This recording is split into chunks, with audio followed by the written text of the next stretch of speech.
ঘটনা, আদালতে বিচার দায়ের করেছে, কেস করেছে, সত্য বিচার পাওয়ার জন্য মানুষগুলা আদালতের বারান্দায় পুলিশের আইন শৃঙ্খলা বাহিনীর ধারে ধরে ওই আইন শৃঙ্খলা বাহিনী আমাদের ট্যাক্সের টাকায় টাকা চলে, তাদের বেতন নেয়, তাদের স্ত্রী পুত্রের পালন পোষণ চলে।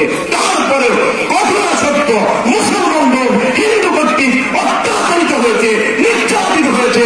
তারপরে এই সত্যকে দাঁড়াতে দেওয়ার জন্য মুসলমানদের উপর আমাদের ট্যাক্সের টাকায় লালিত পালিত সরকারি বাহিনীগুলা মুসলমানদের বিরুদ্ধে গিয়ে সত্যকে গোপন করেছে।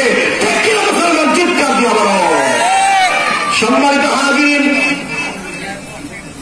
সত্যকে লুকিয়েছে, সত্যকে গোপন করেছে, কিন্তু আমার আল্লাহ রব্বুল আলামিন কিয়ামতের ময়দানে ন্যায় বিচারের মানদণ্ড কায়েম করবেন। ওই দিন সত্যকে কেউ লুকাইতে পারবে না। ওয়ানাযা'ুল মাওয়াযিনাল কিসত লিয়াউমিল কিয়ামা ফালা তুযলামু নাফসুন শাইআ ওয়া ইন কানা মিসকালা হাববাতিন মিন খারদালিন আতাইনা বিহা ওয়া কাফা বিনা হাসিবিন।